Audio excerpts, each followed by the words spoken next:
All right, so what you might notice is that I pulled in the image. This image is available on the Canvas site. Just like with the Cintiqs in the lab, you've got the opportunity to rotate your page and set this thing up in an ideal scenario for actually what your stroke or your gesture will be. Just like last week, I'm basically going to use, you might notice over here to the left, I've got multiple pencils, but for the most part, I use the standard pencil that's highlighted right now. Let me see if I can record this and get rid of that element that's in front of, there we go. I'm going to use a paintbrush for the base color. I'm going to use an airbrush. I'm going to use the hard eraser and probably the soft eraser, but that's it. That's all we really want you to know. You can experiment outside of that. And part of what we want you to do over the next week, you have 2 things due on Thursday. The other thing that we want you to do by Thursday is there is a discussion question on Canvas where we're asking you to go find a digital sketch. And I have a digital sketching Pinterest page that is linked in that discussion question that we're asking you to go look at this and find something that has a style that you like. And I don't know why this isn't pulling up, but the actual images on Pinterest are deciding not to show up. But you can see if you wanted to do this mouse, we want you to take this mouse and show us what you're planning to render. And basically the reason we want you to do that is some people in the past have found CAD models that they then try and mimic. And that's kind of what we're trying to do today with this vacuum, is take something that's photorealistic and trace and try and recreate that photorealism. But what we really want you to do for the next assignment, which is kind of a forgery assignment, is we want you to find a style that you like. And I wish that this was showing up because you can see some really cool and different styles that people employ where you may want to use some different brushes. But for the most part, that grill render was done with these simple 1, 2, 3, 4 tools. And I'm going to show you a way to render this vacuum. I'm at least going to get started on it today and show you a few things to render this vacuum using those same tools.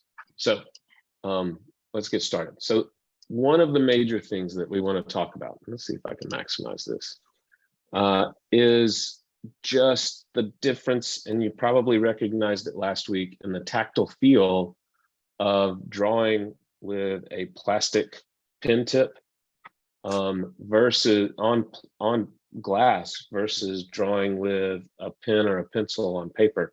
And so I'm just going to draw slowly. Let me create a new layer.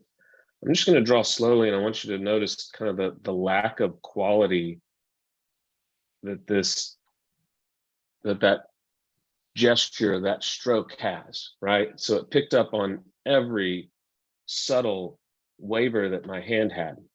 And so what I used to do before they have incorporated some new tools into digital sketching is the thing that I would do, and we programmed our pens to do undo, right? Let me see if I can, I'm going to rotate my camera just to point down so you can see the gesture, is to go back to what we did the first day of class and just do some quick gestures, right? So you can see right there, that gesture goes a little bit further past what we want. It's not exactly what I want, so I'm gonna go undo and try it again.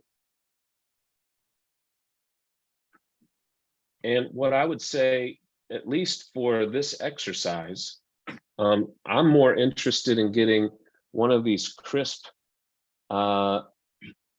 strokes and gestures. I'm more interested in you doing that than you nailing the geometry exactly. So you can see right here and right here, I've kind of missed. I'm going to try it at least 1 or 2 more times to see if I can get it to where we want it. Nope. But here's the beauty. The beauty is the undo, right? So if I've got my button programmed as undo, I can just undo that very quickly. Can you all play with one another for 45 minutes?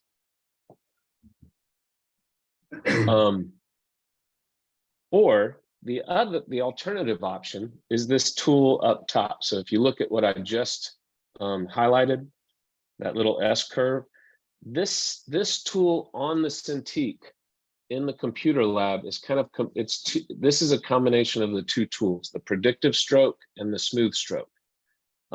With this one, and what I don't like about this is it's more difficult to control the line weight, but with this one I can go slow and it will try and clean up that stroke. So this is I mean, I'd say it's new. It's probably 6, 7, 8 years old. That predictive stroke is one way to get that smooth gesture. And what I want to do, show you again, watch, if you can, watch my hand as opposed to the screen. If it's Rusty, can they see the video? Yeah, small. Let me see if I can make it bigger. Well, it's okay. If it's small, it's okay. But what I want you to do is watch towards the end. So I'm going to go slow. And then as I get towards the end, I'm going to speed up so it gets that kind of nice designer gesture of the stroke at the end. But anyways, what I want you to do for this exercise is either go with quick gestures or use this tool up here that will allow you to kind of smooth out your gesture. But anyways, it's not the easiest thing to do to hit those, but it's the reason why we've been asking you to practice kind of those quick gestures the entire time we've been talking to you. So there's one.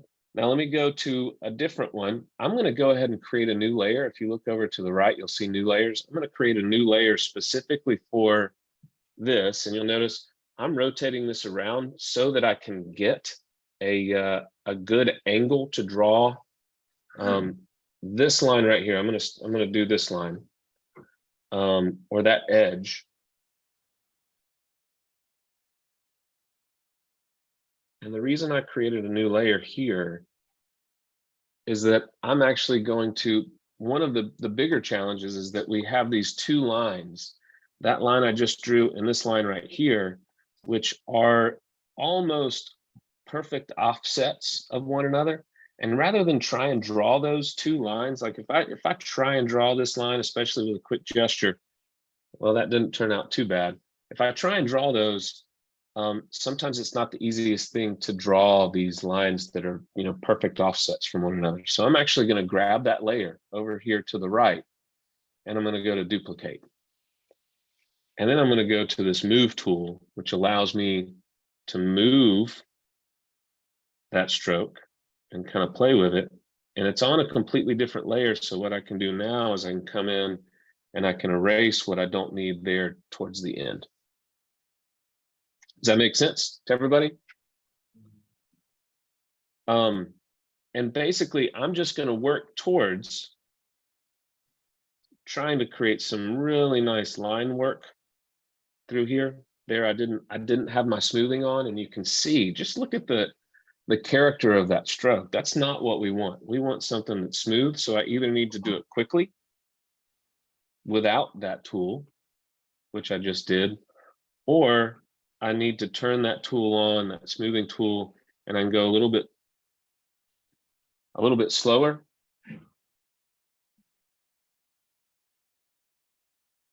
Slower, slower, slower. Oh, it's also just a little bit more difficult to control kind of line weight, or at least I find it to be a little bit more difficult to control line weight when you slow down. But this is what we're looking for. We're looking for really smooth strokes and gestures. I've got that smoothing tool on, so I'm going to go slow through to there. But I'm going to stop. So the other thing that I would encourage you to do is think about each of these when you're generating your line work. You don't have to do what I'm about to suggest, but I find that it helps. And it's like, I know that there's kind of one curve from this point to this point, and then I've got a transition right here, and then I've got another curve. And so what I typically have liked to do in the past is focus on just one curve, take it beyond where it needs to go,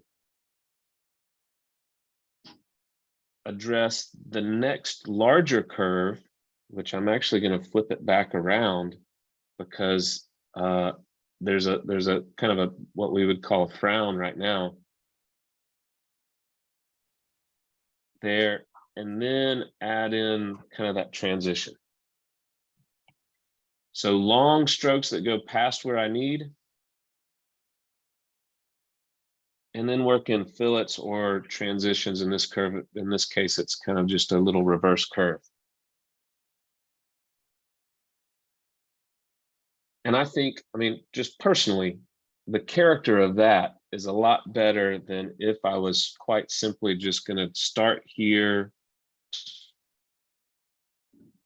draw a slow curve, even with smoothing on, and then come through here, and then come up to that point. Even though that's kind of smoothed out, the software smoothed it out for me, it feels more like Illustrator than it does a sketch. Does that make sense? So let's turn that off. Let's go back and turn this on, and let's work on this line work for a minute. I'll get into more of kind of, you know, the ways to approach a curve in just a second. So down here near the bottom,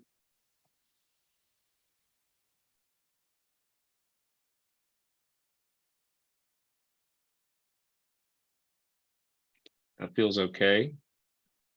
I'm trying to control and go with lighter pressure through there. That feels all right. Maybe I could redo that. There's a little bit of a hiccup.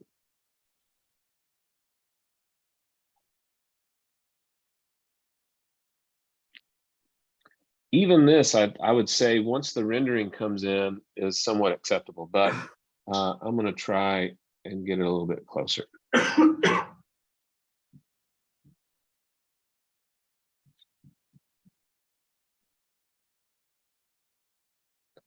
Any questions so far on just the line work? I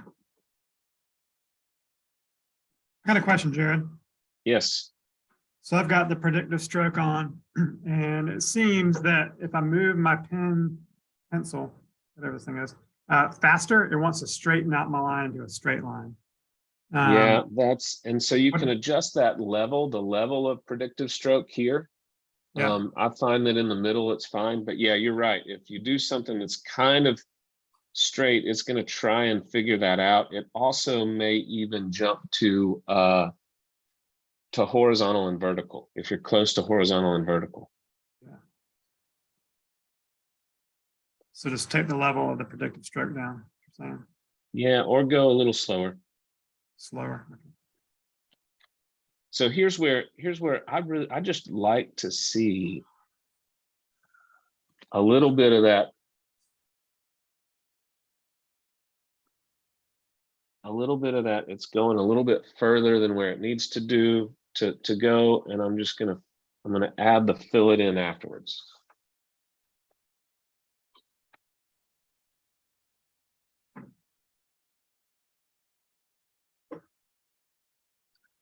On the iPad, and this is different with Procreate. I think Procreate you can double tap with 2 fingers and it will do the undo. On the iPad, you have to swipe.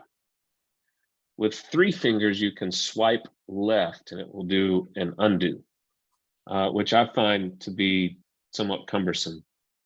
Right here, I'm just going to roll through like that.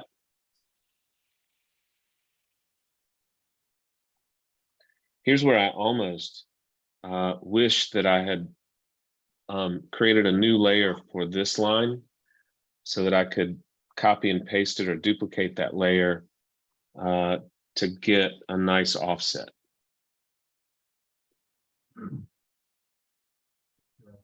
Yes. Jared, we have a question in the ring. How often do you create new layers while you're doing the sketch overlay? So not quite as often as I do. So I've got that predictive thing happening. Not quite as often as I do with layer. I mean, with the rendering and the color. let's see, so you can see the problem with the predictive stroke, just as Rusty was saying, if I try and go slow right through here, it's guessing that I want that to be a straight line, which I don't want that to be a straight line. So I'm gonna try and go quicker. That's not what I want. That's closer. That's probably close enough for me for what I want to do today. Let me go back to the predictive stroke here. And so we've got this silhouette, the silhouette of the inside of the handle. Remember when we had this summer with like the Pantone chair. So I'm going to find a place somewhere in here to start that stroke. And bring it around. And even though I didn't nail it exactly, you know, remember, most of the time you're going to be doing these sketches, it's going to be for your own design rather than tracing something. And there's no problem with what I just did. And I feel pretty confident about it. Here, I'll go through, go beyond what I want. For these two details right here, now here's where this predictive stroke is pretty cool. What I'm going to do, I'm going to draw the inside of this button first. Now, if I just try and draw that button, the predictive stroke is going to turn it into an ellipse. But really what this is it's a portion of an ellipse right here. And it guessed that right. And it's a portion of an ellipse right here. It guessed that right. And then I'm going to connect it. And I could probably connect those a little bit better. And interestingly enough, actually, I'm going to go back. This is where I will start a new layer. I didn't think about this until now. So portion of an ellipse. Here's where it runs into straight. And dissecting that ellipse and exactly what part of that ellipse I want, again, goes back to some of the stuff we talked about this summer. But now what I can do is I can duplicate that layer and I can scale it up. I go to this move tool and I can scale it up and move it and maybe even rotate it just a slight bit, and it gives me what I want. Now here, on the other hand, it is kind of a perfect ellipse. Let's see if I can use the predictive stroke to kind of get this ellipse down. No, it didn't. I wasn't using it. Let me go to a new layer. Predictive stroke. Let's see if it gets this ellipse. That's pretty close. Or I can use the ellipse tool. So this ellipse tool.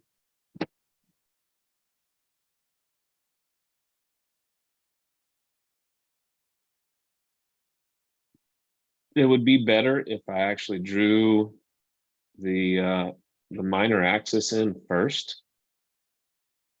That way, when I move this one, I can see it. So let me get rid of that for a second. I think my minor axis is somewhere about right here.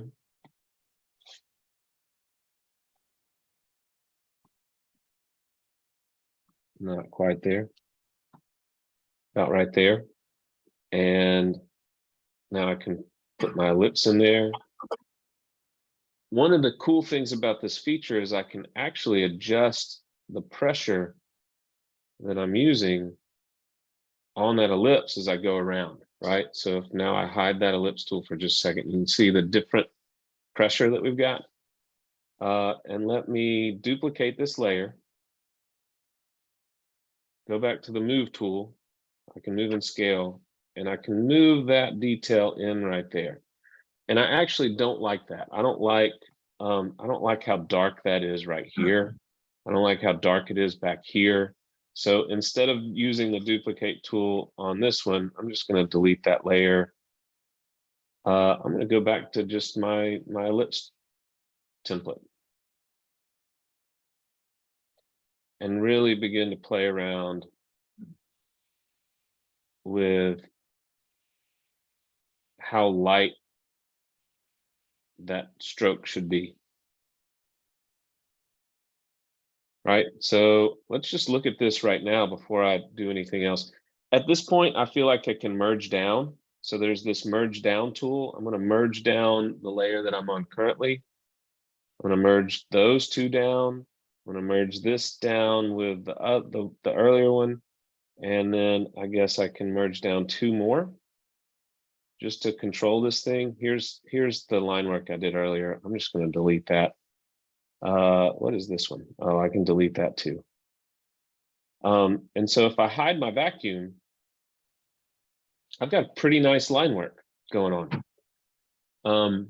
Really nice enough for me to begin to render once I add in some of these other details.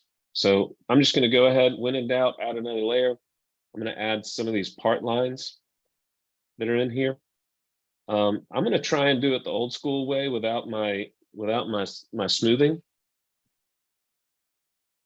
And you might even with this, you could consider actually drawing double lines. So here's a big curve, right? I'm trying it without the smoothing. Here's a big curve. Here's another curve. That's a little dark. It's a little dark. Not quite what I want. Not quite what I want.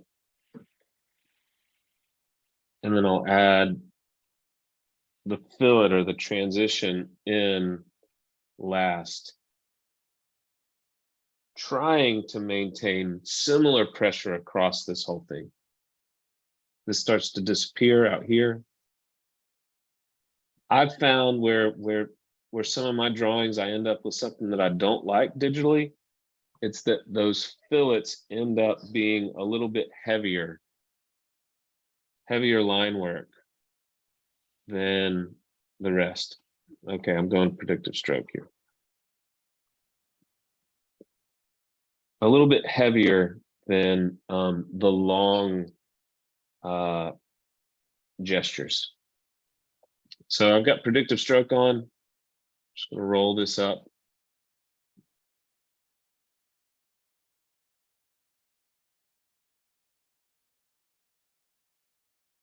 It does help.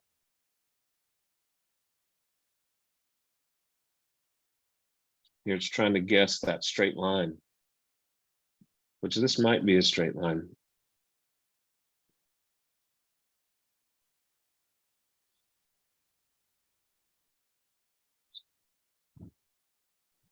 I am intentionally going to raise that up a little bit higher than it's drawn in here because I really want to communicate what's happening.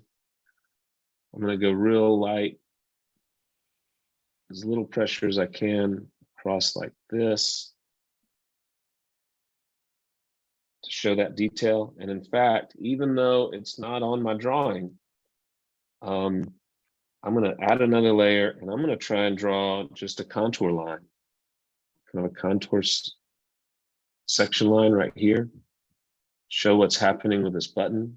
It's dipping down, it's rolling over, it's coming up. Same thing right here. Oh, that one's just a little wobbly.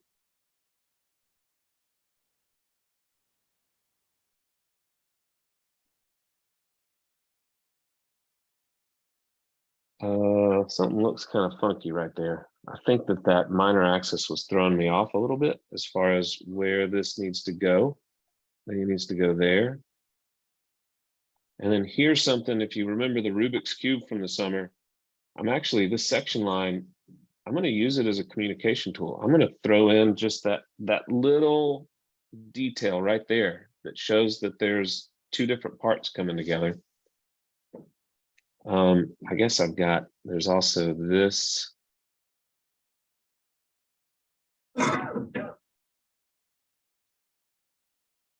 Little detail right here.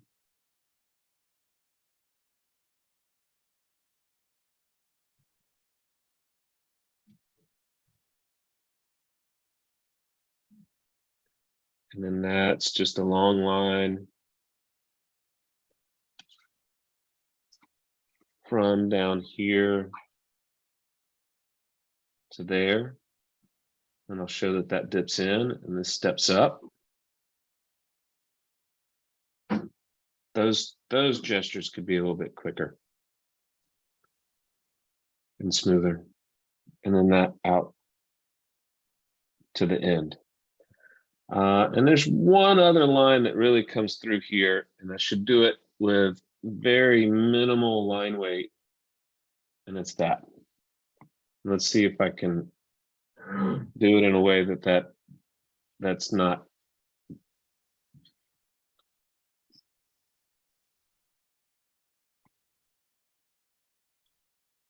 Gives me a place with which to kind of change the way that I render this.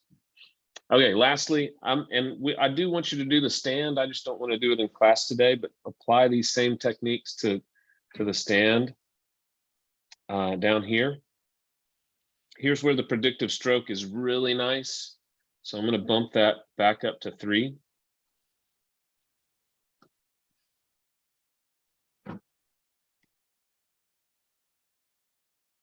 Yeah, it really wants to rotate that.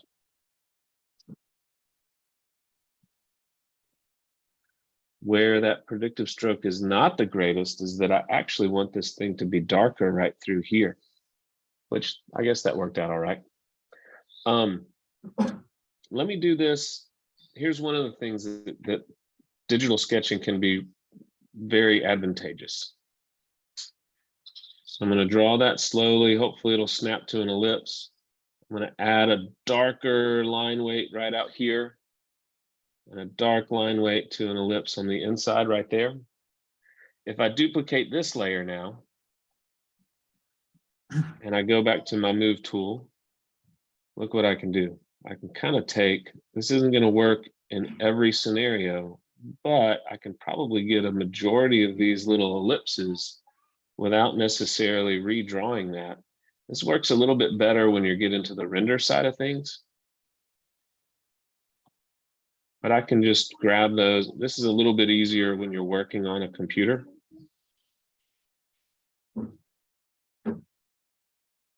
Than when you're working on an iPad. Go back to duplicate. Move tool. Rotate that guy just a little bit, and you can see that if I'm careful, I can figure out ways to make my process just a little bit quicker. Okay, so let's get into the rendering. Man, I see one line on here that I really don't like what's happening right there. I'll see if I can figure out how to address that. If I needed to, I could just go back to the layer. I'm going to merge these layers down.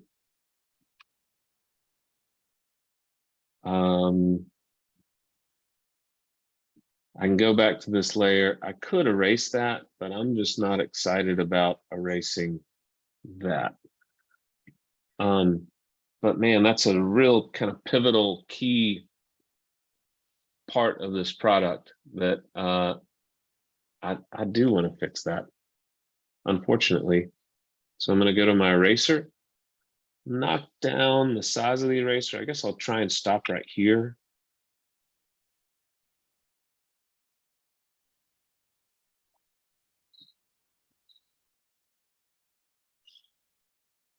Since there is a part change right there,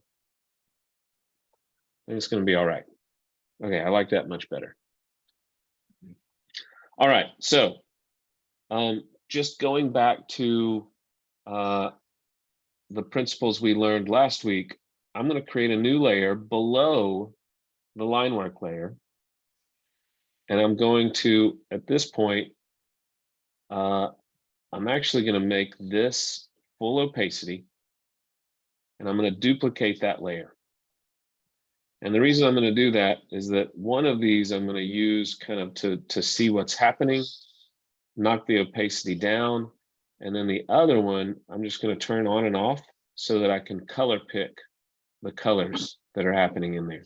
So I'm going to turn this layer on to pick colors, and I'm going to turn it off to kind of see what's happening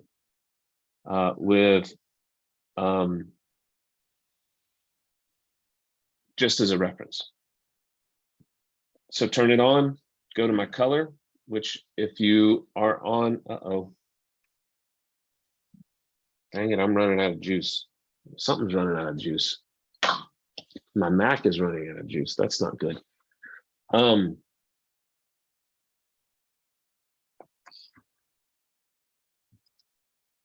1%. I need to address something real quick, and get some power coming to my Mac. You're live.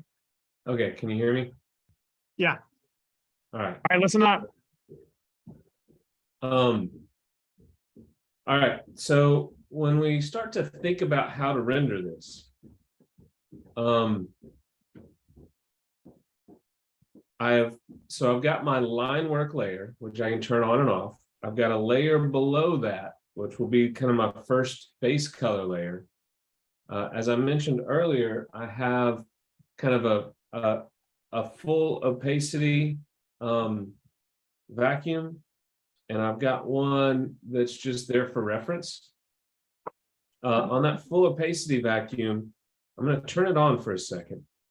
And if I look at the right side of the dark gray area, so kind of right in there, it's darker than what the actual color would be, right? So I'm going to take my color picker. Wait, where do I get to my color picker? Right here, color picker. I'm going to drag it over and hit that gray, but then I'm actually going to lighten that gray up just a little bit. And it'll help me. One thing you might notice about this photograph is that there's not a whole lot of kind of gradient that moves. Even though there's form there, there's not a whole lot of gradient, but I actually want to show off more gradient than that. And so now I'm going to turn this off. I'm on this layer. As we mentioned, I'm going to use my paintbrush. And I'm just going to start to fill in this right side. You can see why maybe that the bucket, the fill bucket, may not be the greatest tool for me at this point. And I could take my time, and I could actually come in and be a little bit more crisp in the way that I fill that.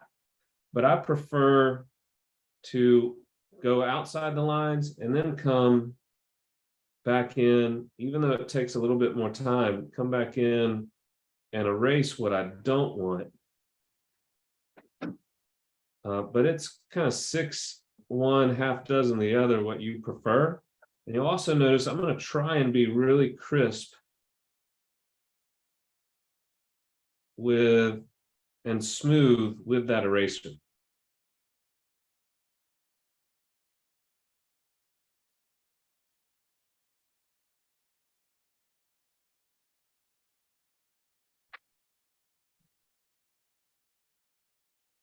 I guess I could actually even use the smoothing tool here if I wanted, but I'm just filling in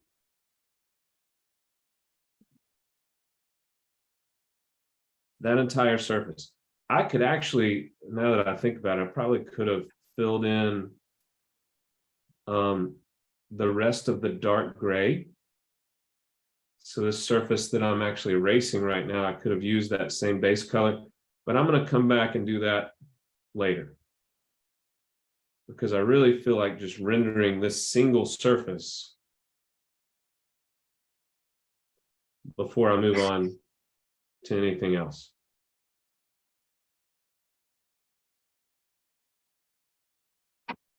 And I think I overheard Rusty talking about, when do you rotate your actual physical iPad or the Cintiq, or when do you use the tool that is the rotate tool with 2 fingers? And that's really kind of a personal preference thing. I prefer not having to rotate the canvas and rotating the physical object. It's just with an iPad, sometimes I think you can lock your rotation, but sometimes as you rotate something, if it's in your lap and at some angle, it will want to rotate the screen when you don't really want it to rotate the screen.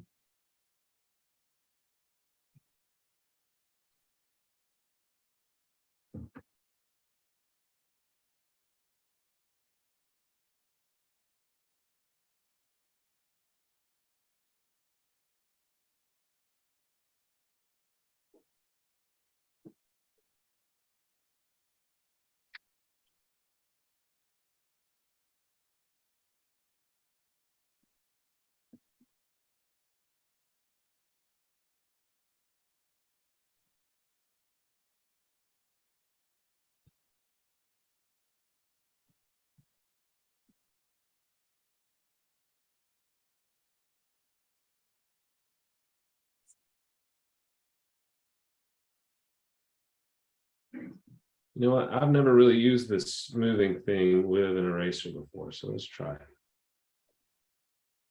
it.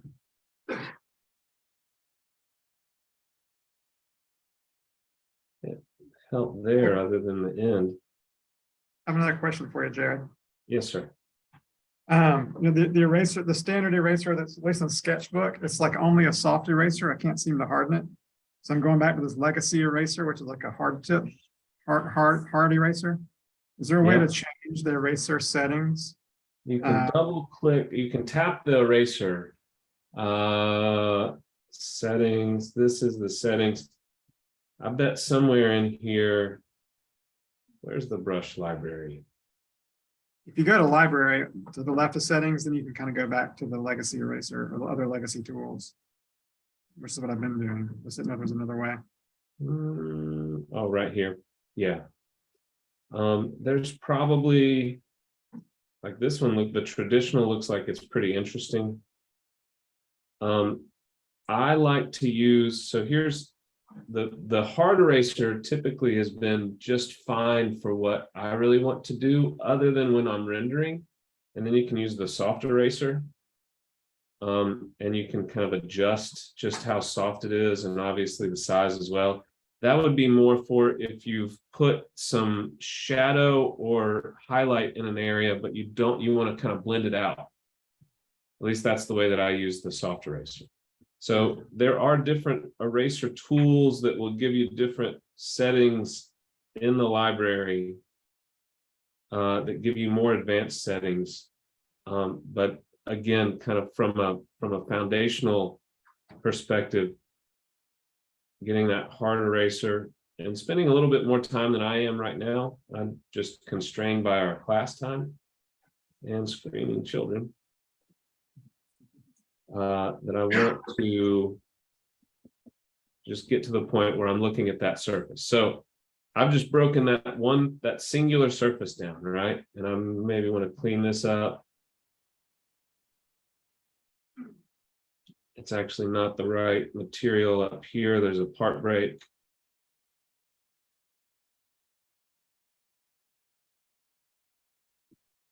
So now I have just that surface. And what I want to do at this point is I want to go to my selection tool and use my magic wand. And this is a little bit different than we talked about the other day. But I'm going to use that magic wand and grab that entire surface. And then I'm going to go to a new layer and come over here to my airbrush and make my airbrush large and go with white. And I'm going to make this airbrush as large as I possibly can.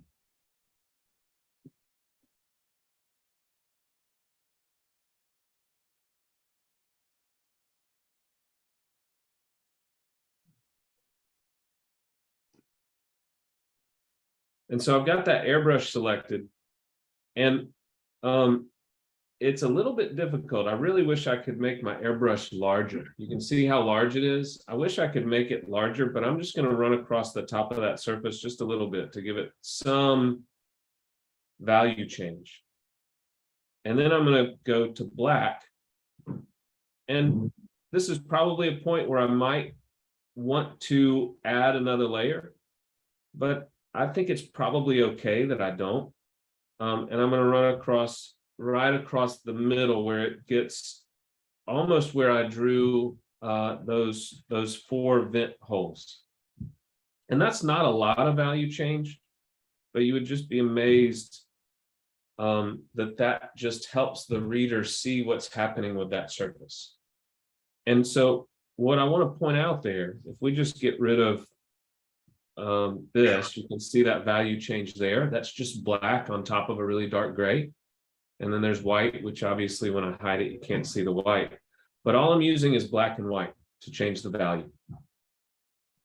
I'm going to jump to a different surface, and I actually realize now that I probably need to finish some line work. So I'm going to go back to my line work layer.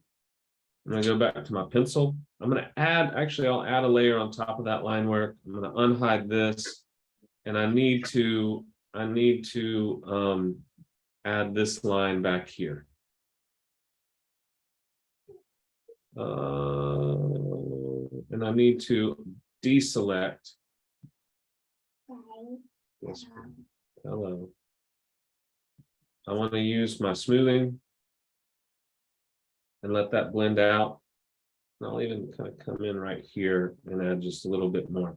So I'm going to go with that light gray surface. Let's render that.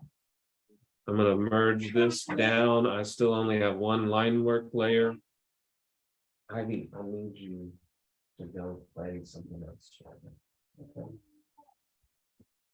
I'm going to go with a new base layer, and I'm going to grab my color picker, and I'll pick some gray that's kind of in the middle, right? So I'm picking that gray right there. And I'm going to just throw a base layer of color with my pen or with my brush all across this surface. Ivy, please. And this surface up here. This one I will just go ahead and put everywhere. Ivy, I need you. Go somebody else. I love you. Real life. Everybody here says hi. I'm going to get rid of that. There's just a couple more things I want to show you.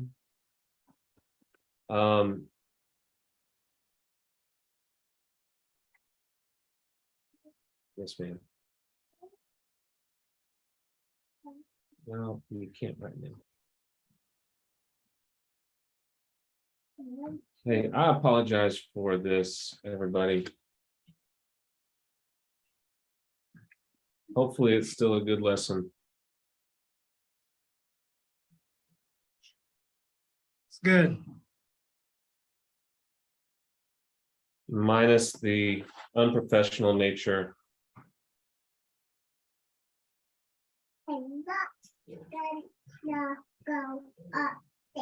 Okay. Can you sing us a song? No. Come on, sing more Eagle. Every time we cross the ridges in the road on Donahue, she'll be like, "War Eagle, fly over the field." Right?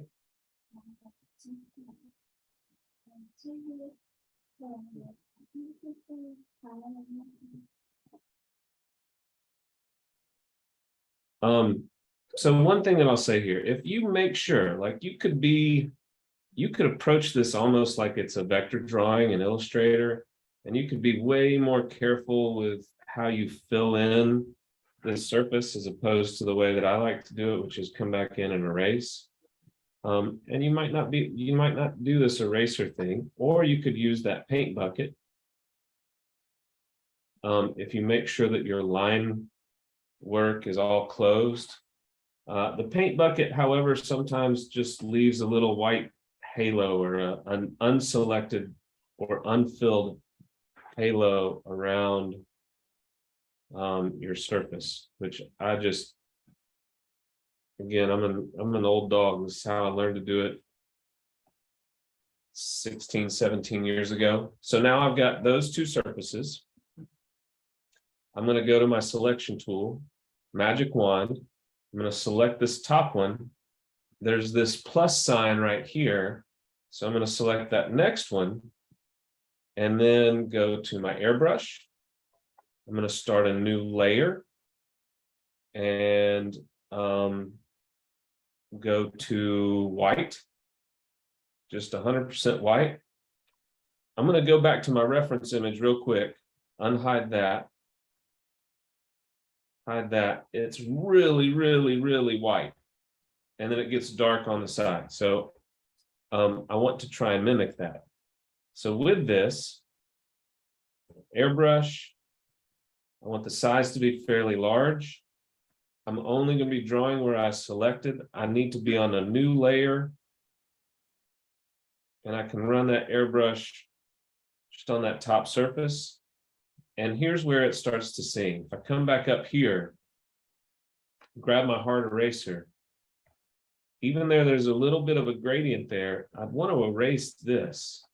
And I actually want to come back in, it looks like, make my airbrush a little bit smaller and hit this surface, and then erase what I don't want there, right? So that's where this airbrush tool really starts to sing. It looked like on the reference image that it gets a little bit darker, so I'm going to add one more layer. I'm going to come to the airbrush again. I'm going to make this black, make that airbrush fairly large, and then come in right in that area. And now let's see how that looks compared to the reference image. Hide, hide, hide. It's a little bit darker and it gets a little bit wider. So let me do that again. Let's just come back in here and unhide. I want it to be a little bit darker. So I'm going to go to where I added darkness. I've still got black selected. Make that kind of darker right in there. And then go to the white layer, change my color to white, and make this wider across there. Maybe even a little bit more up in here, not much. But what I want to do, and even though it doesn't show up much on the photograph, I actually want to highlight this little detail up top. So I'm going to add another layer, airbrush, make my airbrush smaller. I'm on white, and I'm going to put some white right there. Even though this doesn't show up in the photograph, this is how I want my viewer to read this thing. I want to make sure that they see that as an element that gets a little bit darker. Here's where, probably this detail, you could start a new layer, but I'm just going to put a little bit of darkness, maybe make this a little bit larger, a little bit of darkness right through there, and then erase what I don't want. And that detail really starts to pop.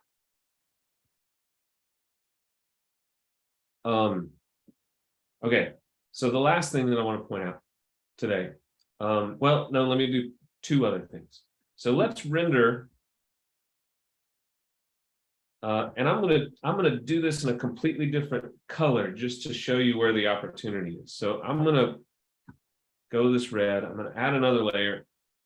I'm going to go, I need to deselect. That's just something to be aware of. Sometimes you'll be like, I'm trying to draw, but it's not drawing anywhere. You make sure that you deselect, which is the X, the little red X in the corner there. I've deselected. I should be able to just throw some paint right here. Let's pretend like that's a base color. I'll change it in a minute. I'm going to add a layer on top of that. I'm going to grab my paint or my airbrush. I'm going to go with black. These small details can do so much to really make this rendering sing. I'm thinking about the size. That size I'm going to make somewhat, maybe about like that. And I'm going to run across that surface maybe twice, maybe run it over here. And then I'm going to go to white, make it a little bit smaller, and run that surface right across like so. Go to my eraser. I'm going to erase everything other than that one interior cylindrical surface.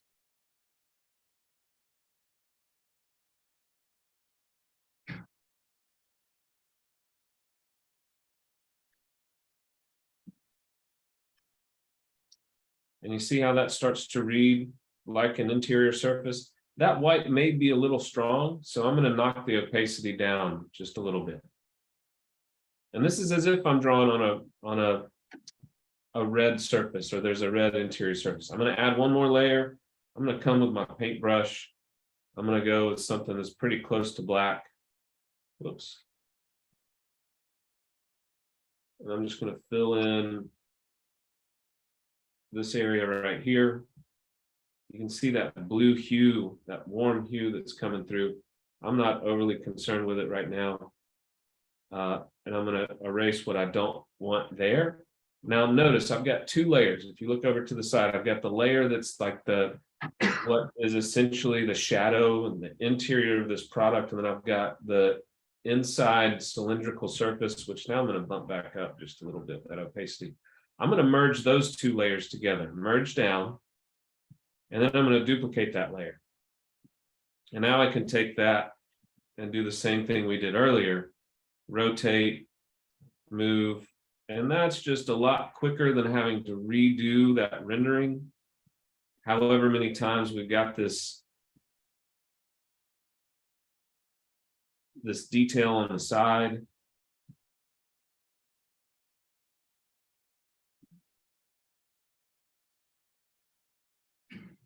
And it allows me to just repeat what I've already done fairly quickly. The last thing that I would do, this is where you're adding some bling to this, is I'm going to go above my line work layer. So here's my line work layer. I'm going to add a layer above that. I'm going to go to my pencil. I might even do this with an airbrush, but I'm just going to grab that pencil. I'm going to go to white. And I'm going to make that pencil just a little bit larger. And I'm just going to pop like a really strong highlight right on that edge. Right on each of those edges above my line work layer, so it really does pop. And that's kind of nice. Now, what's neat about this is if you follow this principle that you're only going to add tints and shades, tinting and shading with white and black, then what you can do is I can go back to this, the layer I put my base color on, and I can change the color to blue, and I'm just going to fill in. Hopefully this will work. That didn't work. Oh, paint bucket. I'm just going to change the color, and you can just change the color of your object. So you can, if you were presenting to somebody and you wanted to present multiple color options, you can come back in and change that base color, and ultimately the shadows and the highlights would remain. Okay, last lesson for today.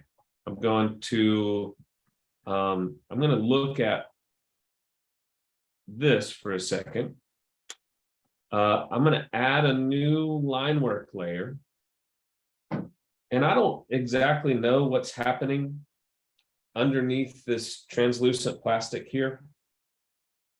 But with the line work, let's go with a different, let's do this one. I'm going to draw a couple of, well, let's go back to black.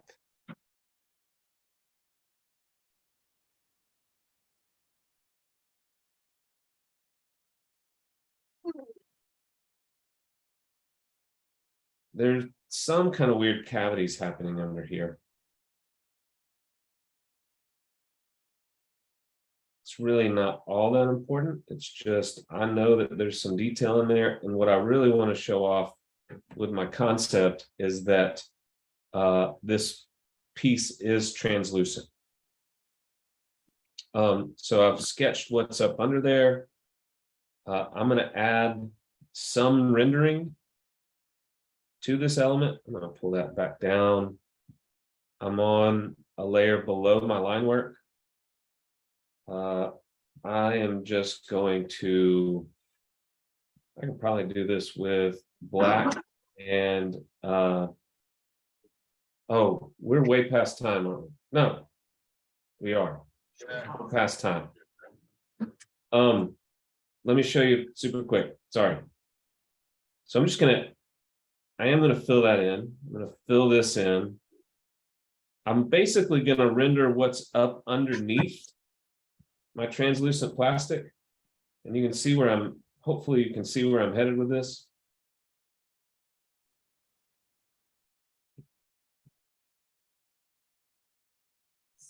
Sorry, this isn't going to be as clean as it could be.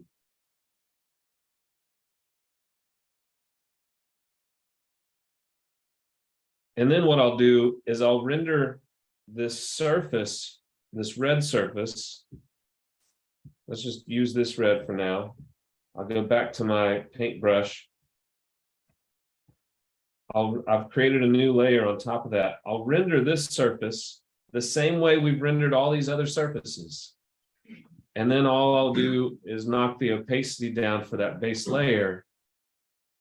And what should happen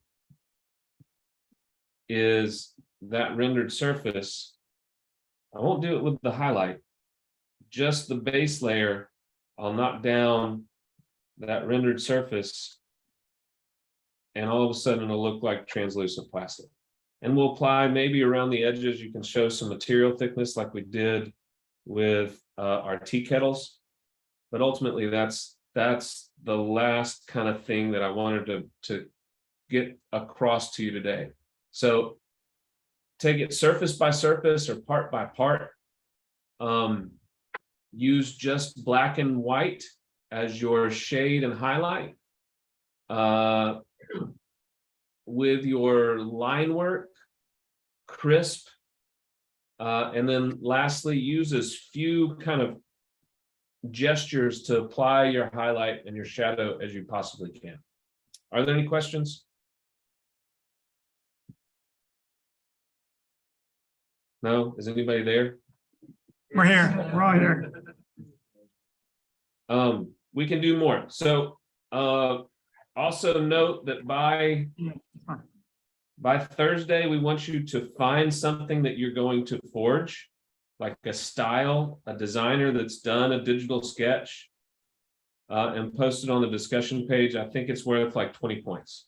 So it's essentially a free 20 points, and we'll tell you whether or not it's a good idea or not on Thursday in class. Okay.